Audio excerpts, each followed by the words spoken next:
Estás a punto de ver el primero de 8 episodios considerando la vida de 7 cristianos medievales que todos deberían de conocer. Habrá un episodio adicional tratando con las cruzadas. Este también es la continuación de una serie que di hace un poco más de un año que se llamaba Los Padres de la Iglesia, donde consideramos ahí 8 personajes que todo cristiano debe de conocer.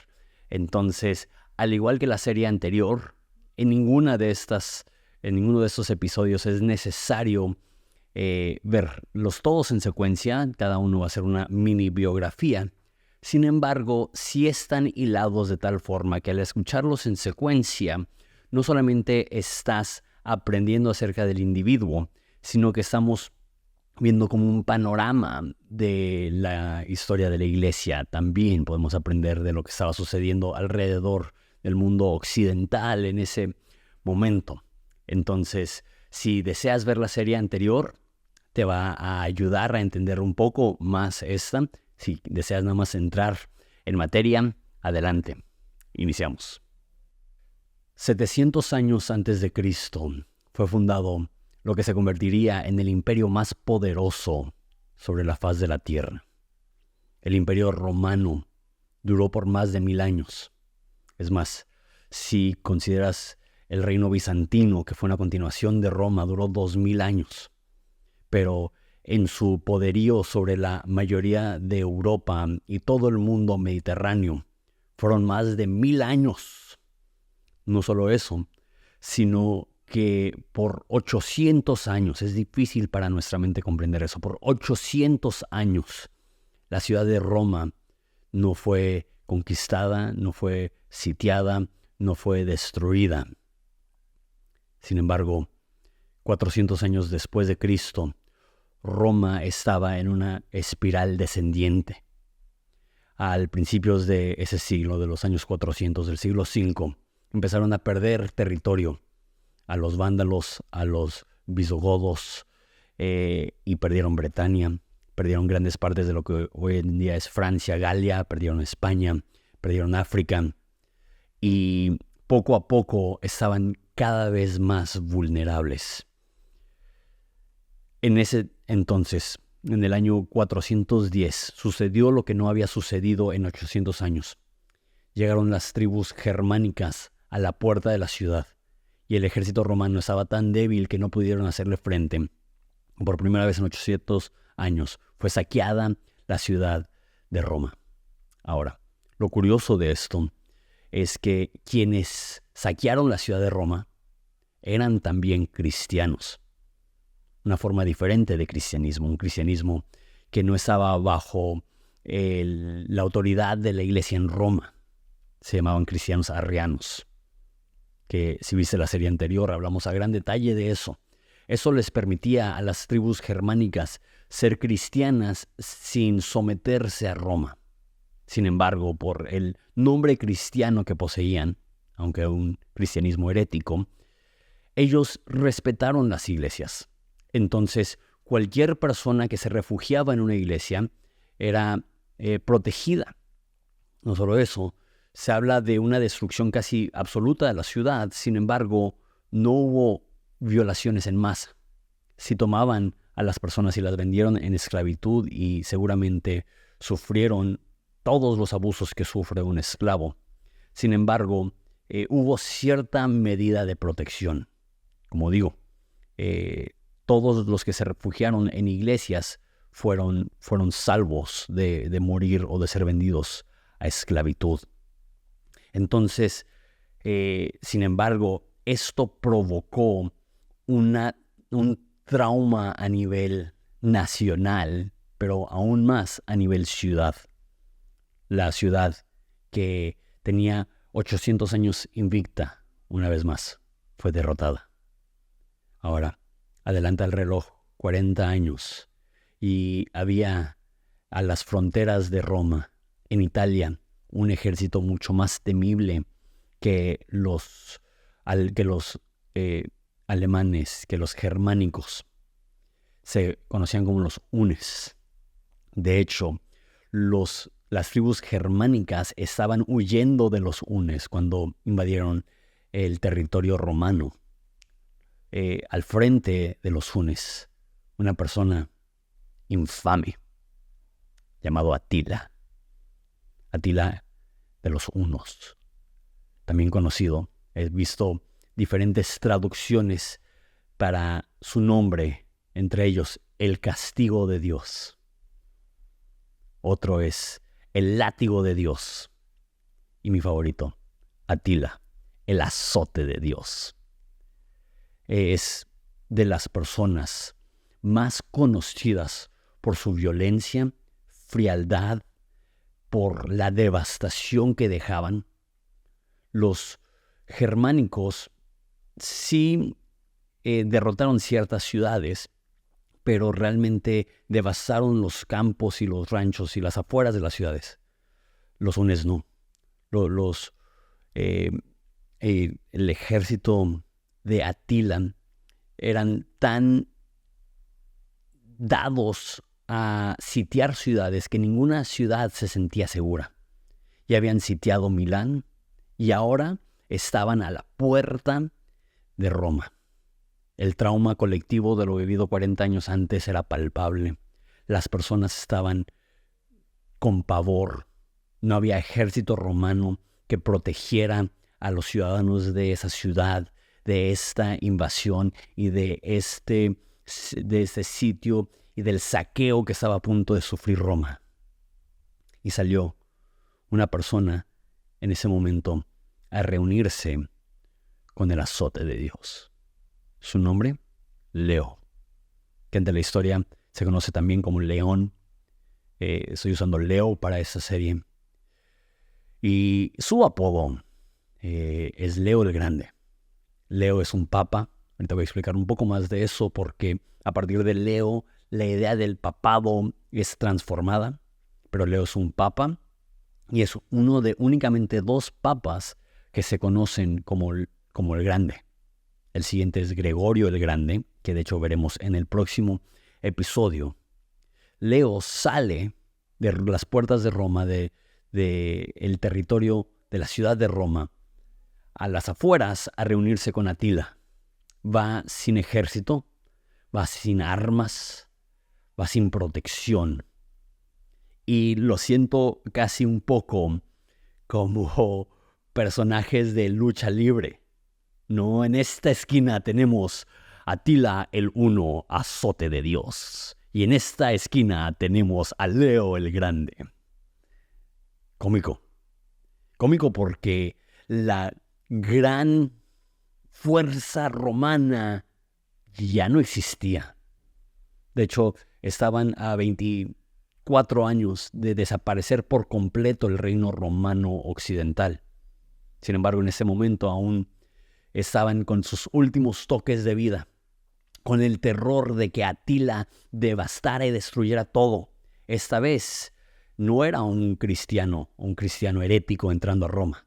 Era un pagano que no hubiera dado ninguna protección al clero ni a las iglesias. Y todas las mujeres de Roma estarían en peligro de ser violentadas. ¿Cómo le hizo y qué pasó ahí en esa conversación de que Atila, que como ya dije, era conocido por su violencia? Él era parte de una región donde eran conocidos como arqueros montados nómadas. Y en toda esa región eran famosos porque coleccionaban las cabezas de sus enemigos. Hay escritos que nos narran personas normales que simplemente eran soldados que comían y en su casa, en su sala, tenían las cabezas de aquellas personas que habían matado y disecaban sus cabezas. No eran los cráneos, eran las cabezas disecadas de las personas que habían derrotado. Y nos dice la historia que Atila viajaba con las cabezas disecadas de los gobernadores de las ciudades que había derrotado. Los empotraba en paredes como un cazador empotra la cabeza de un venado. Imagínate a Leo. Llega ahí y está viendo todos los gobernantes romanos decapitados con sus cabezas disecadas en el muro del punto de reunión con Atila. No sabemos qué hablaron. No hay un registro. Lo único que sabemos es que tras esa conversación, Atila decidió no entrar a Roma y recibió un pago a cambio de no invadir. Sin embargo, lo que hubiera sacado si hubiera invadido Roma hubiera sido infinitamente mayor a cualquier suma de dinero que le pudo haber dado Leo. Es uno de los misterios y casi milagros de ese momento, y es una de las razones más grandes por la cual Leo es conocido como Leo el Grande. En este tiempo era un tiempo de muchas transiciones. Como digo, estamos a unas décadas de que caiga el Imperio Romano Occidental. Digo occidental porque en el este continuarían con mucha fuerza por 300, 400 años y seguirían siendo de los más fuertes, pero no a la potencia que tenían los primeros cientos de años, hasta el año 1452, si no mal recuerdo, que es cuando cayó el Imperio Bizantino ante los otomanes. Entonces, en el este duraría el Imperio Romano 1000 años más, en el oeste estaba ya en la víspera de su eliminación. Sin embargo, no sufrió el ser saqueado por una de las personas más violentas en la historia de la humanidad. ¿Quién es Leo? Leo, similar a varios de los que vimos en la serie anterior, se sabe muchísimo más de sus escritos que de su historia. Él no tiene como Agustín una confesión o una autobiografía. En sus escritos y en sus cartas habla muy poco acerca de sí mismo. Entonces se sabe relativamente poco de la vida de Leo, pero se sabe mucho de las creencias de Leo. Leo nació en una familia adinerada en Italia y creció dentro del liderazgo de la iglesia romana y eventualmente se convirtió en un diácono.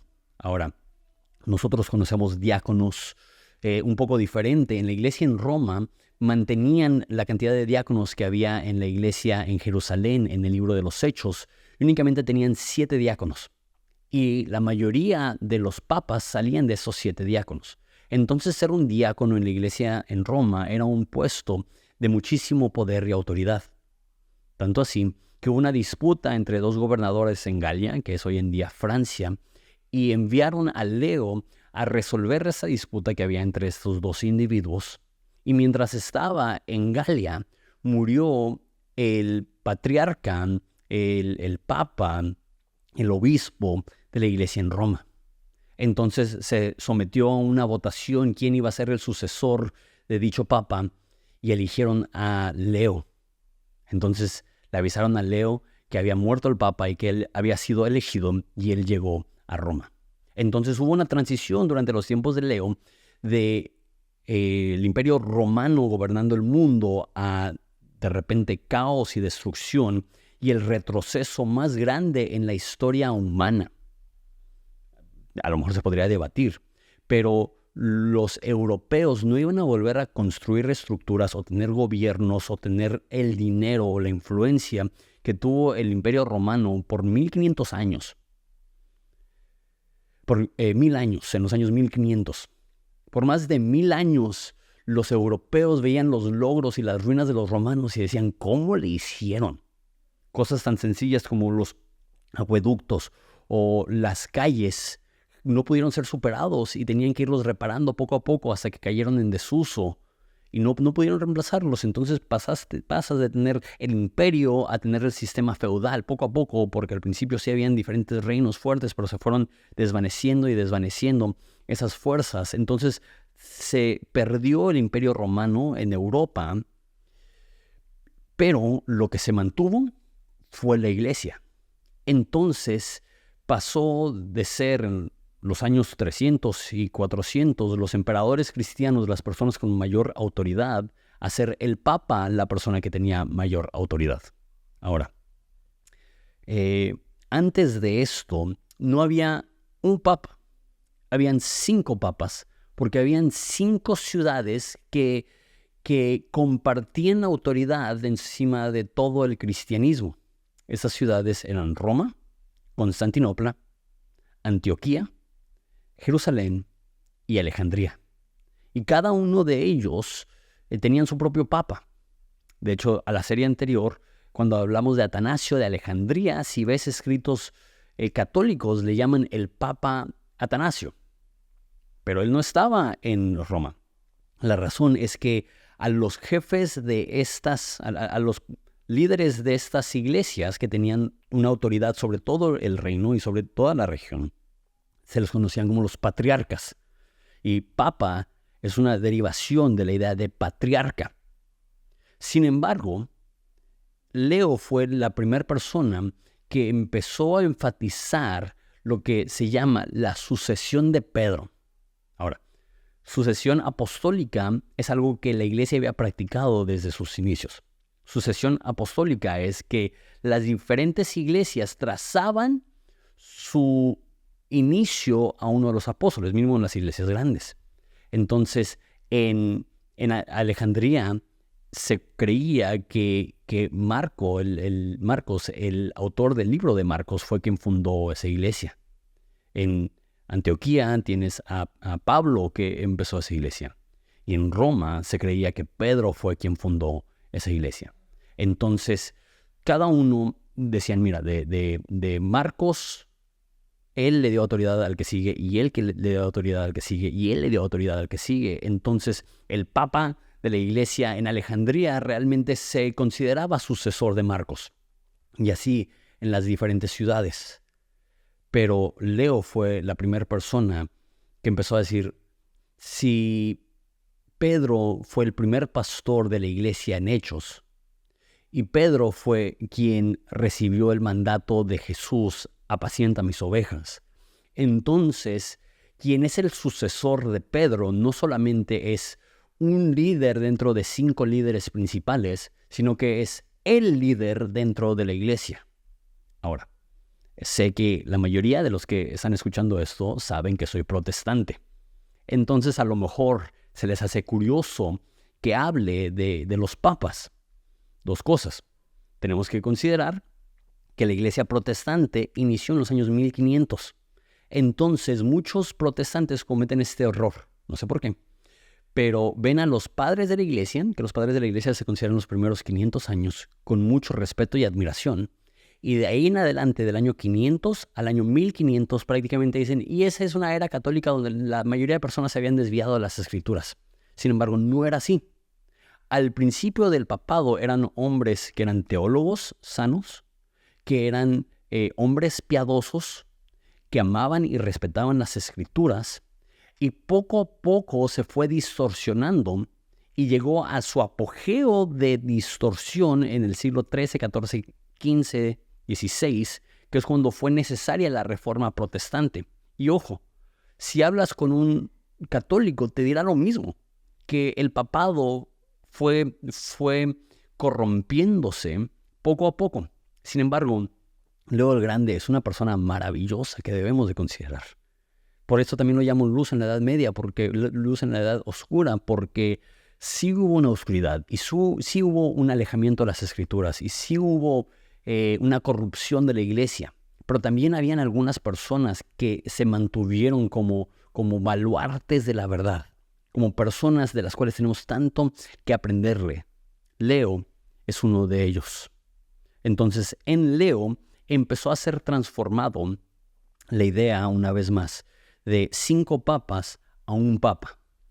Y esos fueron cientos de años después de Leo, pero aproximadamente 200 años después de Leo es conquistado Alejandría, Antioquía y Jerusalén por los musulmanes, por los árabes. Entonces únicamente quedarán Roma y Constantinopla, y porque Constantinopla era la capital del Imperio Romano, lo que perseveró del Imperio Romano, había un debate interminable sobre quién tomaba prioridad. Eso terminó en lo que se conoce como el Gran Cisma, que en el año 1050 aproximadamente, Roma se divide de Constantinopla, y Roma se conoce como la Iglesia Romana Católica, y el Oriente se conoce como la Iglesia Ortodoxa Griega. Esa separación continúa hasta el día de hoy, pero los primeros 500 años después de Leo hubo esa tensión. ¿Quién iba a tomar prioridad? Los de Constantinopla decían, nosotros somos la capital de Roma, entonces nosotros tenemos prioridad. Los de Roma decían, nosotros somos los sucesores de Pedro, entonces nosotros tenemos prioridad. Y era un cuento de nunca acabar hasta que terminó sin resolverse. Eso es un tema interesante que va a seguir saliendo a lo largo de esta serie. Entonces, Leo fue contemporáneo un poco de Agustín. Empalmaron un poco sus vidas. Entonces, algunas de las controversias con las cuales trató Agustín también trató Leo, entre ellas el arrianismo. El arrianismo fue resuelto para cuando Leo estaba en el poder dentro de los confines de Roma, pero como les dije, los germánicos, las tribus germánicas adoptaron el arrianismo. Entonces el arrianismo que inició a principios del siglo IV perduró hasta más o menos el siglo VII, cuando ya estas tribus germánicas empezaron a convertirse a la versión católica del cristianismo. Sin embargo, porque seguía estando en las fronteras y Roma fue saqueada por una tribu de cristianos arrianos, él siguió combatiendo en sus escritos el arrianismo. Si necesitas más información de esto, puedes ir al episodio que di de Atanasio de Alejandría y del Concilio de Nicea en la serie anterior. Entonces, combatió en contra del arrianismo, también combatió en contra del pelagianismo. Esto fue quizá en el cual más se enfocó Agustín, y el pelagianismo era la enseñanza que todos nacen buenos y cada persona tiene que escoger si va a ser bueno y malo, y el ser humano tiene la potestad de escoger ser bueno. Eso fue combatido por lo que enseñaba Agustín, que era el pecado original, que todos nosotros nacimos con una inclinación hacia el pecado y que necesitamos la gracia de Dios, y es únicamente la gracia de Dios que nos puede dar una relación correcta con Dios sin un esfuerzo o un mérito personal. También Leo peleó en contra de eso. Y hubo dos controversias gigantes contra las cuales Agustín no peleó, porque fue después de los tiempos de Agustín, que es lo que le da la fama teológica. Entonces, la fama histórica, y si escuchas algo acerca de la historia de Roma, Leo es muy famoso por haber detenido a Atila, pero dentro del cristianismo, él es famoso por sus aportes a algo que se llama cristología. Entonces ya tenían los cristianos por más de 100 años intentando resolver quién es Jesús bien teológicamente. Porque en la controversia arriana era, ok, ¿es un ser creado o no? ¿Es inferior al Padre o no? Eso se resolvió. Pero entonces estaban intentando entender cómo funciona que Jesús es Dios y hombre al mismo tiempo. Entonces surgió algo que se llama el nestorianismo. Nestorianismo enseña que Jesús era dos personas al mismo tiempo. Era un ser divino y un ser humano, pero que eran completamente separados, a tal modo que ellos decían que María era la madre de la versión humana de Jesús, pero la versión divina de Jesús no tenía ninguna relación conectada con la parte humana. La divina y la humana eran dos totalmente separadas. Eso fue declarado una herejía, y de hecho el nestorianismo huyó al este. Los cristianos que estaban en China y en Mongolia eran cristianos nestorianos. Si te gusta la historia de Mongolia, como a mí, escucharás mucho este término, cristiano nestoriano. De ahí nació. Estaban huyendo la persecución de que no fueron considerados como un sector ortodoxo dentro de la iglesia. Entonces los nestorianos enseñaban que Jesús era dos personas distintas, y los monofisitas vieron eso y se fueron al otro extremo, que decían, no, Jesús no puede ser dos personas, es una persona. Entonces le preguntaban, ¿y si es una persona, es divino o es humano? Y lo que decían ellos es que es divino porque lo divino es tan grande que absorbía lo humano. Y sí, Jesús parecía ser humano, pero realmente era divino. Entonces hubo esa polémica. Ok, entonces Jesús es una persona, como enseñan los monofisitas, o es dos personas, como enseñan el nestorianismo. Y ahí es donde entró Leo y decir, no, Jesús es una persona con dos naturalezas. Entonces hubo un concilio llamado el Concilio de Éfeso, donde Eutiques, que era un presbítero, uno de los pastores dentro de Constantinopla, él es el que estaba enseñando que Jesús tenía únicamente una naturaleza, que era una persona con una naturaleza, que lo divino había absorbido lo humano. El Papa de Alejandría estaba del lado de Eutiques y el emperador de Constantinopla estaba del lado de Eutiques. Entonces hicieron un concilio para resolver este tema y Flaviano, que era el Papa de Constantinopla, era el patriarca de Constantinopla, se levanta para hablar en medio del concilio y llegan los soldados del emperador a encarcelarlo. Se hace un turbio entre los que apoyaban a su líder Flaviano y los soldados del emperador bizantino, y se pelean y resulta herido Flaviano y lo meten a un calabozo y también muere uno de los seguidores de Eutiques. Imagínate tú en un concilio cristiano intentando resolver algo que a lo mejor para ti y para mí se escucha muy trivial. Okay. Una persona, dos naturalezas, una persona, una naturaleza, se pelearon hasta la muerte y resultó que tras sus heridas que recibió Flaviano, murió. El patriarca de Constantinopla, el segundo hombre más poderoso de todo el mundo cristiano, murió en medio de un concilio ecuménico de la iglesia. Eso es uno de los episodios más oscuros dentro del cristianismo. Cuando se enteró el resto del mundo cristiano, estaban enojadísimos. ¿Cómo puede ser que no se le dio una audiencia al patriarca de Constantinopla? ¿Cómo puede ser que a través de la fuerza y de soldados silenciaron la voz de la oposición? Entonces se hizo una solicitud de un segundo concilio, y ese se llama el concilio de Calcedonia. Y en el concilio de Calcedonia no pudo ir Leo, porque Leo estaba ocupado en Roma, porque estaba Atila. Eso fue un año antes de que tuvo la reunión con Atila, pero Atila ya estaba en Italia en ese momento. Entonces Leo no pudo ir, pero Leo mandó una carta muy famosa que se llama El Tomo de Leo. Y de hecho, el próximo episodio que suba va a ser, no está muy largo, es el Tomo de Leo, que es Leo defendiendo la postura de que Jesús es una persona con dos naturalezas conviviendo al mismo tiempo, sin mezclarse, pero presentes de manera real. Entonces se llama el Tomo de Leo.